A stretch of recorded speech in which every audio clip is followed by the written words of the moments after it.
Everyone. तो जैसे कि हमने 2 चैप्टर कंप्लीट कर लिए हैं इस यूनिट के, आज हम cell cycle and cell division को करने वाले हैं। उन्हीं चैप्टर की तरह बहुत अच्छे से word by word and lines by lines समझने वाले हैं। एनसीईआरटी क्लास 11th का चैप्टर है cell cycle and cell division को बहुत ही अच्छे से समझने वाले हैं। काफ़ी बच्चों ने कमेंट करा था कि हाँ बहुत अच्छे से समझ में आ गया हो, तो इसी तरह अपना प्यार बनाए रखें एंड हर एक लेक्चर को अच्छे से अटेंड करें एंड अच्छे से समझें, हर एक वर्ड पर फोकस करें। सच में आपको बहुत अच्छे से समझ आने वाला है। तो पिछला हम बायोमोलिक्यूल एंड सेल वाला chapter cell the unit of life को कंप्लीट कर चुके थे। आज हम उसके आगे करने वाले हैं जो कि 3rd है इस यूनिट का। उसके बाद कमेंट करके बता देना कि आप कौन सा चैप्टर समझने वाले हैं। हमें पूरे ही चैप्टर करने हैं तो हम ऐसे कर सकते हैं, या फिर आप क्लास 12th का कोई चैप्टर करना चाहते हैं, समझना चाहते हैं तो कमेंट कर सकते हैं।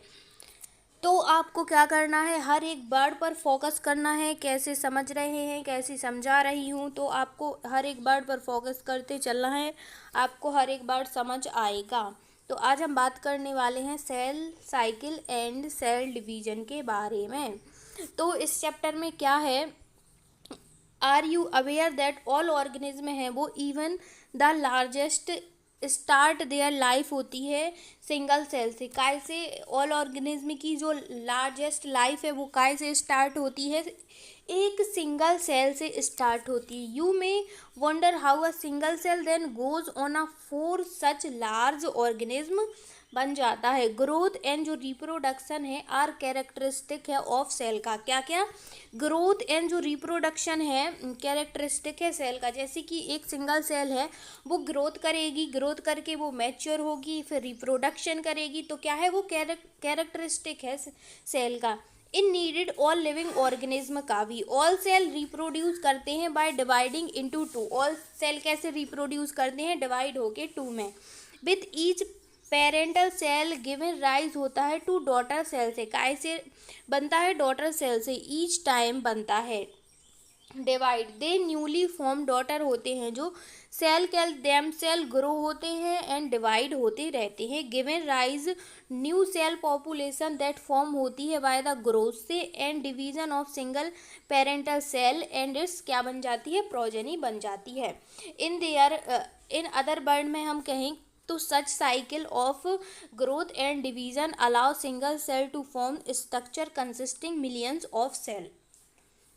सच साइकिल, ये जो साइकिल है, डेवलप होना, फिर ग्रोथ होना, फिर जैसे कि फिर वो क्या होना, रिप्रोडक्शन होना, फिर ऐसे ही साइकिल चलते रहना। डिवीज़न अलाउ करती है सिंगल सेल को उससे क्या बनाने को, स्ट्रक्चर बना लेती है consisting of million of cell. जैसे कि मिलियन ऑफ सेल मिलकर क्या बनाती हैं, एक स्ट्रक्चर बना लेती हैं। जैसे कि हमारे हाथ का, स्टोमक का, ऐसे एक एक स्ट्रक्चर बना लेती हैं। तो हमें इंट्रोडक्शन हमने पढ़ लिया है। अब हम बात करते हैं सेल साइकिल के बारे में कि सेल साइकिल क्या है। तो cell division is a very important process है ऑल लिविंग के लिए। किसके लिए, ऑल लिविंग के लिए। सेल क्या है, वेरी इम्पोर्टेंट प्रोसेस है इन ऑल लिविंग ऑर्गेनिज्म के लिए। During the division of cell के क्या होता है, जैसे कि सेल डिवीज़न होता है उसके दौरान क्या होता है, जो डीएनए है वो रेप्लिकेशन करता है एंड सेल ग्रोथ करती है also take place. All these process होते हैं, सेल डिवीज़न होता है, डीएनए रेप्लिकेशन होता है, सेल ग्रोथ होती है। काय में होती है, ये सब सेल साइकिल में होती है। Hence have to take place in a coordinate way to ensure correct division and formation progeny cell containing intact genome. इसका मतलब क्या है कि जो हैंस हैव टेक प्लेस होती है कोऑर्डिनेट वे में, इंश्योर करती है करेक्ट डिवीज़न के लिए, एंड क्या करती है, फॉर्मेशन कर लेती है प्रोजेनी का। Cell contain intact genomes. इस सीक्वेंस से क्या होता है, इवेंट वाई होते हैं विच सेल डुप्लीकेट करती हैं इट्स जीनोम, सिंथेसिस करती हैं the other constituent of the cell, eventually divide होते हैं इनटू 2 डॉटर सेल में। Term is cell cycle. 2 daughter cell में क्या होते हैं, डिवाइड होते हैं। इस टर्म को हम सेल साइकिल कहते हैं। ऑल थ्रू सेल ग्रोथ मतलब in term of cytoplasm increase. All through cell growth का मतलब है कि साइटोप्लाज्म क्या हो रहा है, इंक्रीज हो रहा है। इज अ कंटिन्यूअस प्रोसेस है, क्या है, कंटिन्यूअस प्रोसेस है। जो डीएनए सिंथेसिस है ओकर होता है only during one specific stage in cell cycle. DNA synthesis occur होता है कब, only one specific stage in the cell cycle. The replicate chromosome जैसे कि डीएनए आर देन डिस्ट्रीब्यूट हो जाते हैं डॉटर न्यूक्लियाई में by complex series of event during cell division. These event are themselves under genetic control में होते हैं। क्या करते हैं, जेनेटिक कंट्रोल करते हैं। अब हम बात करते हैं फेज ऑफ सेल साइकिल। किसकी बात करते हैं, फेज ऑफ सेल साइकिल। तो फेज ऑफ सेल साइकिल में क्या होता है, टाइपिकली जो यूकैरियोटिक सेल है, यूकैरियोटिक सेल साइकिल है वो इलस्ट्रेटेड होती है by human cell in culture. This cell division once is approximately every 24 hour में होती है, जबकि this duration of cell cycle can vary from organism to organism and also from cell type to cell type. जो yeast है वो for example में देखें तो जो ईस्ट है वो कैन प्रोग्रेस करता है through the cell cycle in only 90 minutes में। The cell cycle is divide होती है इनटू बेसिक फेज में। सेल साइकिल डिवाइड होती है इनटू बेसिक फेज में, जैसे कि फर्स्ट है इंटरफेज और सेकंड है एम फेज जिसे हम माइटोसिस फेज भी कहते हैं। तो चलो बात करते हैं, सबसे पहले द एम फेज रिप्रेजेंट करता है the phase when the actual cell division. M phase में क्या होती है, वास्तव में सेल डिवीजन होती है, एक्चुअल में सेल डिवीजन होती है और माइटोसिस ऑकर होती है। एंड द इंटरफेस रिप्रेजेंट करता है phase between two successive M phase, यानी कि एम फेज में उन सब की तैयारी होती है, सेल साइकिल की तैयारी होती है, लेकिन एक्चुअल में डिवीज़न कब होती है, एम फेज में होती है। इंटर फेज में बस तैयारी होती है। उसके बाद क्या होता है, represent phase between two successive M phase. It is significant है not that the 24 hour average during of cell cycle of human cell. जो सेल डिवीज़न है वो proper last for only about an hour, मतलब जो last के कुछ our होते हैं बस उन्हीं में हो जाती है। जो इंटरफेज है वो last more than 95 of the duration of cell cycle. जो इंटरफेज है वो सबसे ज़्यादा टाइम लेता है 95 मिनट, और जो लास्ट के 5 मिनट होते हैं उतने में ही क्या हो जाती है, सेल डिवीज़न हो जाती है। एम फेज स्टार्ट होता है विद द न्यूक्लियर डिवीजन से। कब स्टार्ट होता है एम फेज, न्यूक्लियर डिवीजन से। Correspond to the separation of daughter cell जिसे हम कैरियोकाइनेसिस कहते हैं। जब सेपरेशन होती है डॉटर क्रोमोसोम की उसे हम कैरियोकाइनेसिस कहते हैं। एंड यूजली जो एंड होता है विद डिवीजन का उसे हम साइटोप्लाज्म में उसे हम साइटोकाइनेसिस कहते हैं। जो इंटरफेज है through called the resting phase. Interphase को हम क्या कहते हैं, रेस्टिंग फेज भी कहते हैं। क्या कहते हैं, रेस्टिंग फेज भी कहते हैं। क्या कहते हैं, इंटरफेज को रेस्टिंग फेज भी कहते हैं। The time during which the cell prepare होती है, क्या होती है, रेस्टिंग फेज में सेल प्रिपेयर होती है डिवीज़न के लिए। Undergoing both cell growth and DNA replication in orderly manner में होना चाहिए। क्या होना चाहिए, ऑर्डरली मैनर में होना चाहिए। क्या होना चाहिए, ऑर्डरली मैनर में हो जाता है। तो सबसे पहले इंटरफेस क्या है, एक रेस्टिंग फेस है। इंटरफेस के टाइम क्या होती है, सेल प्रिपेयरिंग होती हैं डिवीज़न के लिए, और बोथ सेल ग्रोथ भी होती है, डीएनए रेप्लिकेशन भी होता है, ऑर्डरली मैनर में होता है। पर interface is divide into 3 further phase. Interface 3 types के और होते हैं, तो हम इन्हें डिस्कस करने वाले हैं वन बाय वन। तो इंटरफेस के कितने टाइप्स होते हैं, 3 टाइप्स होते हैं। तो सबसे पहले आता है G1 जिसे हम गैप 1 कहते हैं, फिर एस फेज जिसे सिंथेसिस कहते हैं, G2 जिसे गैप 2 कहते हैं।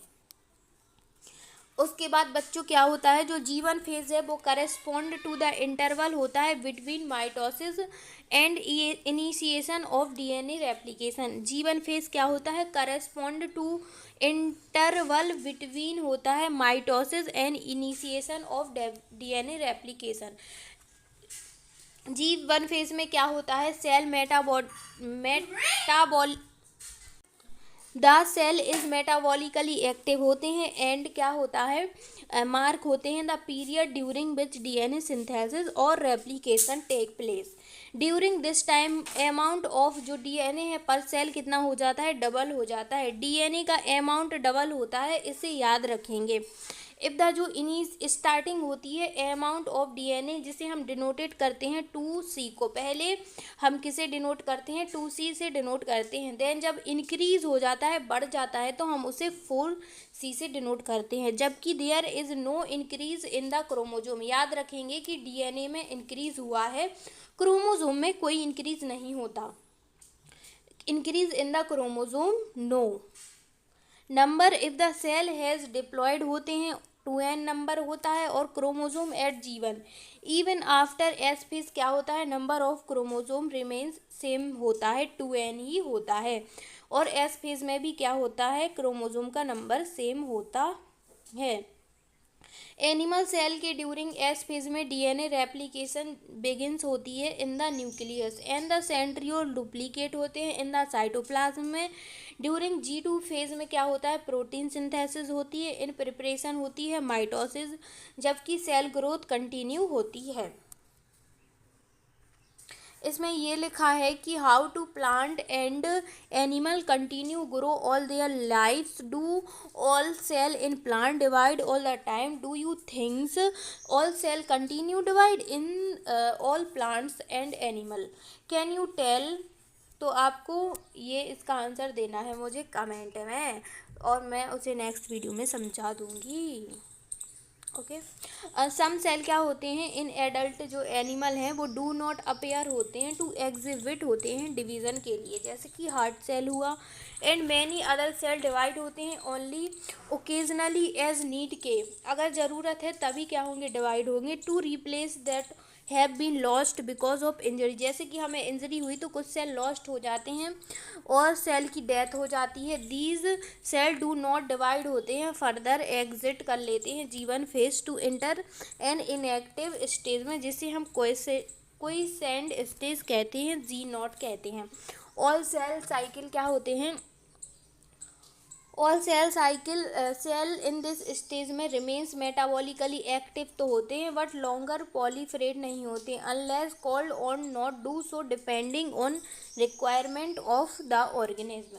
इन एनिमल में क्या होता है, mitotic cell division is only see होती है इन डिप्लॉयड सोमेटिक सेल, जबकि देयर आर फ्यू एक्सेप्शन है to this where haploid cell divide होते हैं बाय माइटोसिस, जैसे कि मेल हनी बी में। Against this the plant can show mitotic division in both haploid and diploid cell में। From your recollection of example में alteration of generation of plant में जो chapter 3 में आइडेंटिफाई करेंगे plant species में, stage of which mitosis is see in haploid cell. तो हमने S phase बहुत अच्छे से पढ़ लिया है, अब हम आ चुके हैं एम फेज पर। तो हम एम फेज को स्टार्ट करते हैं, जिसमें एक्चुअल डिवीज़न होनी है। इंटरफेस में ओनली प्रिपेयरिंग होती है सेल डिवीज़न के लिए, लेकिन एम फेज में एक्चुअल डिवीज़न होती है। This is the most dramatic phase. M phase क्या है, मोस्ट ड्रामेटिक पीरियड है ऑफ सेल साइकिल का, involving a major reorganisation of virtual all components of cell, since number of chromosome in present होते हैं and progeny cell is same होती है। क्या होती है, प्रोजेनी इन सेल सेम होती है। It also called as equational division भी हम इसे कह सकते हैं। थ्रू सेल कन्वेंस होती है माइटोसिस के लिए, has been divided into 4 stage में डिवाइडेड है। Nuclear division, karyokinesis. It is very essential to understand that cell division is progressive होती है, process and very clear cut line cannot be drawn between various stages. Karyokinesis involve होती है following 4 stage में। जो interphase है उसमें 3 थे और जो एमफेज है उसमें कितने हैं, 4 हैं। Prophase, metaphase, anaphase, telophase. Prophase, metaphase, anaphase, telophase कितने हैं, 4 स्टेज हैं। तो हम इन 4 स्टेज को 1 बाय 1 पढ़ने वाले हैं और समझने वाले हैं। इससे पहले मैं बता दूं कि मैंने आपको कुछ ट्रिक्स और निमोनिक्स के बारे में बताया था जिससे आप चैप्टर को लॉन्ग टाइम तक याद रख सकें। उसके लिए आपको इसी चैनल पर शॉर्ट्स मिल जाएंगे जिसमें मैंने हर एक चैप्टर की ट्रिक्स एंड हर एक चैप्टर को लर्न करने का तरीका बताया, जिससे आप जो आपके लिए बहुत ज़्यादा यूज़फुल होने वाली है और आपको चैप्टर बहुत लॉन्ग टाइम तक याद रहेगा। तो आप प्लीज़ उन्हें जाके ज़रूर देखिएगा। तो चलो हम एम फेज के फर्स्ट स्टेज की बात करते हैं कि फर्स्ट स्टेज में क्या होता है। तो फर्स्ट स्टेज है प्रोफेज। प्रोफेज में क्या होता है, तो प्रोफेज में सबसे पहले क्या होता है, prophase which is the first stage है ऑफ कैरियोकाइनेसिस का एंड माइटोसिस का क्या है, फर्स्ट स्टेज है। फॉलो करता है the S phase and G2 phase को ऑफ इंटरफेज में से। In the S phase and G2 phase का क्या होता है, the new DNA molecule form होता है एंड नॉट डिस्टिंक्ट होता है बट इंटरवाइंड होता है।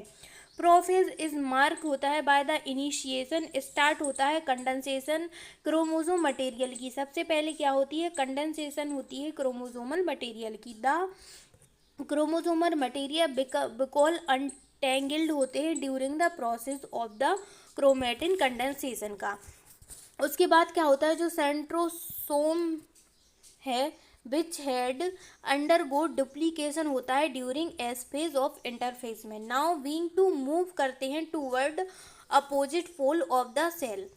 कहाँ मूव करते हैं, अपोजिट, स्टार्टिंग में कहाँ मूव करते हैं, इंटरफेज में अपोजिट पोल पर, toward opposite pole of cell. फिर क्या होता है, कॉम्प्लीशन होता है प्रोफेज का, कैन दस बी मार्क होते हैं by the following characters event. तो हम इसके कुछ कैरेक्टर इवेंट को पढ़ते हैं। तो क्रोमोसोम मटेरियल कंडेंस होता है, फॉर्म कर लेता है कॉम्पैक्ट माइटोटिक क्रोमोसोम को। क्रोमोसोम आर सीन होते हैं टू कंपोज ऑफ 2 क्रोमेटिड्स अटैच टुगेदर होते हैं एट द सेंट्रोमियर। जो सेंट्रोसोम है विच हैड अंडरगो डुप्लीकेशन करता है during interphase.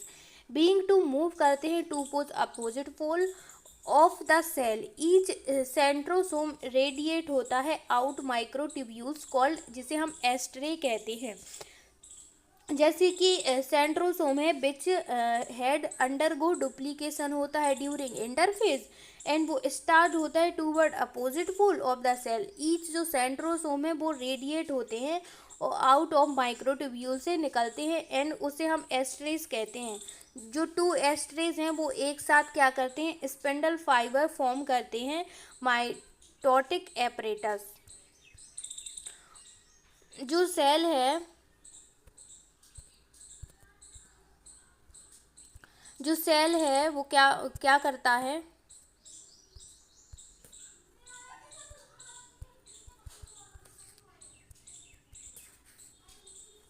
Cell at the end of prophase में क्या होता है, एंड ऑफ प्रोफेज में क्या होता है, एंड ऑफ प्रोफेज में क्या होता है, व्हेन व्यू हमें दिखता है अंडर द माइक्रोस्कोप। हम देखेंगे जब डू नॉट शो, क्या क्या शो नहीं होता हमें, गोल्जी कॉम्प्लेक्स भी शो नहीं होता, एंडोप्लाज्मिक रेटिकुलम भी हमें शो नहीं होता, एंड न्यूक्लियोलस भी शो नहीं होता, एंड न्यूक्लियर एनवलप भी शो नहीं होती। गायब में हमें प्रोफेज में ये सब चीज़ें हमें एंड ऑफ प्रोफेज शो नहीं होती हैं। अब हम सेकेंड स्टेज पर चलते हैं जो कि है मेटाफेज।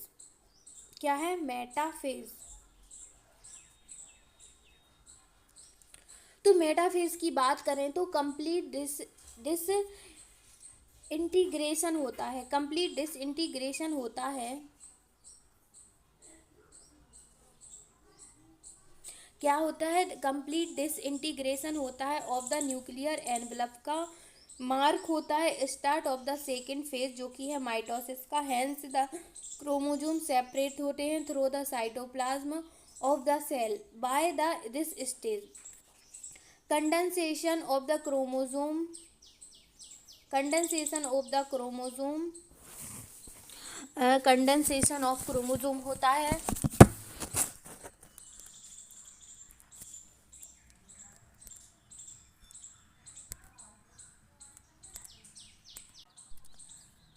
तो क्या होता है, कंडेंसेशन ऑफ क्रोमोसोम होता है इस completely and they can be observe कर सकते हैं क्लियरली माइक्रोस्कोप में। दिस स्टेज में मॉर्फोलॉजिकल जो क्रोमोसोम है वो मोस्ट इजीली स्टडी हम कर सकते हैं मेटाफेज में। इन दिस स्टेज जो मेटाफेज क्रोमोसोम है वो मेड अप हो सिस्टर क्रोमेटिड से which are held together by the centrosome. इस centrosome cell small disc like structure होता है सरफेस पर जिसे हम सेंट्रोमियर कहते हैं। जो सेंट्रोसोम है आर कॉल्ड काइनेटोकोर कहते हैं। दीज स्ट्रक्चर सेवर्स द साइट होता है अटैचमेंट होता है काइनेटोकोर के पास स्पिंडल फाइबर का। जो क्रोमोसोम है that are move into position at the centre of the cell. Hence the जो मेटाफेज है वो इज कैरेक्टरिस्टिक है by all the chromosome coming in lie at the equator which one chromatids of each chromosome connected होते हैं its kinetochore से to spindle fibre से from one pole and sister chromatids connected होते हैं by its kinetochore से to spindle fibre form होते हैं the opposite poles पर। इसके बाद हम इसके कुछ कैरेक्टरिस्टिक फीचर देखेंगे, इसके की फीचर देखेंगे। तो इसके की फीचर में क्या है, जो स्पिंडल फाइबर है वो अटैच होते हैं काइनेटोकोर क्रोमोसोम से। काइनेटोकोर है क्या है, डिस्क लाइक एक स्ट्रक्चर है जहाँ से क्या निकलते हैं स्पिंडल फाइबर अटैच होते हैं। जो क्रोमोसोम है वो मूव करता है स्पिंडल इक्वेटर की तरह एंड गेट कर लेता है align along the metaphase plate through spindle fibre to both poles पर। अब हम आ चुके हैं थर्ड पर जो कि क्या है एनाफेज। तो अब हम बात करने वाले हैं एनाफेज के बारे में। तो at the one set of anaphase each chromosome arrange होते हैं एट द मेटाफेज प्लेट पर, फिर वो क्या हो जाते हैं स्प्लिट हो जाते हैं धीरे धीरे simultaneously and two daughter cell chromatids now referred करते हैं in daughter chromosomes of the future daughter nuclei के लिए बिगिनिंग देयर माइग्रेशन हो जाते हैं टूवर्ड्स द अपोजिट पोल्स पर। ईच क्रोमोसोम मूव करते हैं away from the equatorial plate पर। The centrosome of the each chromosome remains directed होते हैं towards the pole. Hence at the leading edge with the arm होते हैं chromosome के trawling करते हैं बिहाइंड। दस एनाफेज स्टेज के इस characteristic by the following event. इसके कैरेक्टर्स एवं फॉलोइंग इवेंट्स, इसमें क्या होता है क्रोमोसोम स्प्लिट करते हैं एंड क्रोमेटिड्स सेपरेट हो जाते हैं। जो क्रोमेटिड्स हैं वो मूव करते हैं अपोजिट पोल्स पर। अब हम आ चुके हैं फोर्थ पर, एम फेज के फोर्थ स्टेज पर। At the beginning of the final stage of karyokinesis e g telophase the chromosome that have reached होते हैं देयर रिसेप्टिव पोल्स डीकंडेंस होते हैं एंड लूज देयर इंडिविजुअलिटी को क्या कर देते हैं लूज कर देते हैं। इसका मतलब है कि जो काइरोकाइनेसिस में टीलोफेज है वो chromosome that have reach their respective poles decondense हो जाते हैं एंड देयर इंडिविजुअलिटी क्या कर देते हैं लूज कर देते हैं। The individuality chromosome can no longer we see and each set पर। Individual chromosome can no longer see in and each set पर of chromosome material tend to collect होते हैं and each of the two poles पर। This is stage which show the following key events. जैसे कि हम इसके की events देखें तो इसमें क्या होता है क्रोमोसोम क्लस्टर हो जाते हैं अपोजिट पोल्स पर, मतलब अपोजिट पोल पर फिर से चले जाते हैं poles and their identical is lost of discrete element जैसे कि आप देख सकते हैं ये सब अपनी अपोजिट पोल पर चली गए हैं। न्यूक्लियर एनवलप डेवलप हो जाती है around the chromosome cluster each poles forming two daughter nuclei बना लेते हैं। Nucleus Golgi complex and ER क्या हो जाते हैं रीफॉर्म हो जाते हैं, मतलब जो फॉर्म हुए थे वो फिर से रीफॉर्म हो जाते हैं। अब हम आ चुके हैं साइटोकाइनेसिस पर। हमने एम फेज के ऑल स्टेज पढ़ लिए हैं। अब हम आ चुके हैं साइटोकाइनेसिस पर। तो साइटोकाइनेसिस में जो माइटोसिस है वो एक्कम्प्लिश होती है not only the segregation duplicate chromosome into daughter cell nuclear, जिसे हम कैरियोकाइनेसिस कहते हैं। But the cell itself is divide होती है इनटू टू डॉटर सेल में by the separation of cytoplasm, जिसे हम साइटोकाइनेसिस कहते हैं। And the end of which cell division get completed होती है इन देयर एनिमल में। This achieved by the appearance देती है furrow in the plasma membrane. The furrow gradually deems हो जाती है एंड अल्टीमेटली क्या करती है, ज्वाइन हो जाती है in the centre of dividing the cell cytoplasm into two pole पर। जो प्लांट है वो सेल हाउएवर जबकि इनक्लोज हो जाती है by the relatively in extensible cell wall के पास। देयरफॉर दे अंडरगो साइटोकाइनेसिस करती है बाय डिफरेंट मैकेनिज्म से। इन प्लांट में क्या होता है, सेल वॉल फॉर्मेशन होती है start in the centre of the cell and grow करती है आउटवर्ड टू मीट एग्जिस्टिंग करती है लेटरल, कैसी लेटरल वॉल पर। जो फॉर्मेशन है ऑफ न्यू सेल वॉल की जो बिगिंस होती है with the formation of simple precursor, जिसे हम सेल प्लेट कहते हैं। क्या कहते हैं, जिसे हम सेल प्लेट कहते हैं। दैट रिप्रेजेंट करती है मिडल लैमेले को between the wall of the adjacent cell at the time of cytoplasm division. जो ऑर्गेनेली है वो लाइक जैसे कि माइटोकॉन्ड्रिया प्लास्टिड गेट डिस्ट्रीब्यूट हो जाते हैं between the two daughter cell में इन सम ऑर्गेनिज्म, जैसे कि karyokinesis is not followed by the cytokinesis as a result of which मल्टीन्यूक्लिएट होती है। क्या होती है, मल्टीन्यूक्लिएटेड होती है। कंडीशन अराइज होती है leading the formation of syncytium e g liquid endosperm is coconut. Syncytium. अब हम साइटोकाइनेसिस भी कर चुके हैं, अब सिग्निफिकेंस ऑफ माइटोसिस करने वाले हैं।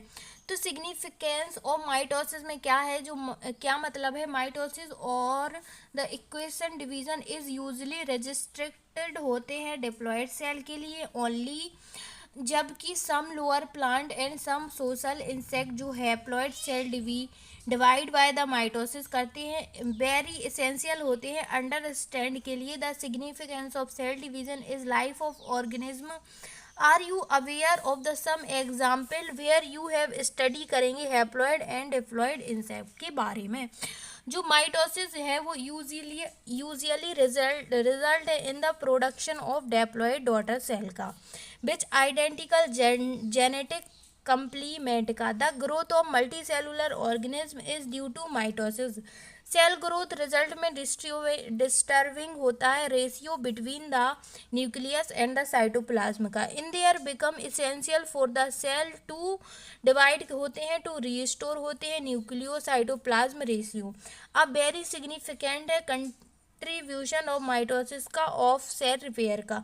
The cell of the upper layer of the epidermis cell of the lining of gut जैसे कि blood cell are being consistently replaced होती है। Mitosis division in the meristematic tissue में the apical and lateral cambium में result in the continue growth of plant throughout their life. तो I hope आपको पूरा का पूरा माइटोसिस समझ आ गया होगा। अब हम नेक्स्ट वीडियो में पूरा का पूरा मियोसिस कंप्लीट करने वाले हैं। तो ऐसे ही मेरे साथ बने रहिए एंड एनसीईआरटी की लाइन बाय लाइन समझते रहिए। अगर आपको ऐसा समझाना अच्छा नहीं लग रहा है, आप चाहते हैं कि मैं हर एक वर्ड को थोड़ा देर तक डिस्कस करके समझाऊं या फिर जैसे भी आप चाहते हैं वैसे समझाऊं, तो कमेंट करके ज़रूर बताइएगा। मैं कोशिश करूंगी कि आपको वैसे समझाने की कोशिश करूंगी ताकि आपको समझ आए। तो आई होप आपको बहुत अच्छे से समझ आया होगा। और भी मैंने चैप्टर करवा दिए हैं तो आप उन्हें भी देख सकते हैं एंड इसे कंटिन्यू ज़रूर करिएगा, आपका बहुत फ़ायदा होगा, आपको बहुत अच्छे से एनसीईआरटी समझ आएगी। एंड प्लीज़ अपना सपोर्ट बनाए रखिए, तभी मैं अच्छे से वीडियो बनाती रहूँगी और आपको समझाती रहूँगी। तो प्लीज़ अपना सपोर्ट ज़रूर बनाइएगा, एक लाइक्स करिए, कमेंट करिए एंड इस वीडियो को शेयर करना बिल्कुल भी मत भूलिए। एंड प्लीज़ चैनल को सब्सक्राइब कर लिए ताकि नोटिफिकेशन सबसे पहले आपके पास आए और आप बिना अपना टाइम वेस्ट किए इस चैप्टर को अच्छे से समझ पाएँ। तो आई होप आपको बहुत अच्छे से समझ आ गया होगा। एंड इसका नेक्स्ट जल्दी ही नेक्स्ट पार्ट आएगा जिसमें हम मियोसिस को डिस्कस करेंगे। तो आई होप आप उसमें भी फुल सपोर्ट करेंगे एंड आप कुछ बेहतर सीखेंगे। तो मेरा बस यही एम है कि आप कुछ बेहतर सीखें। एंड एनसीईआरटी को समझना बहुत ही मुश्किल काम है, ये खुद से बिल्कुल भी नहीं समझा जा सकता, इसलिए पहले आप किसी का लेक्चर देखें, उसके बाद ही एनसीईआरटी को पढ़ें एंड उसके नोट्स बनाएं। तो अगले वीडियो में मिलते हैं, तब के लिए आप यहाँ तक ज़रूर पढ़िएगा एंड हम मिलते हैं नेक्स्ट वीडियो में एंड कंप्लीट करेंगे इस चैप्टर को, मियोसिस चैप्टर को।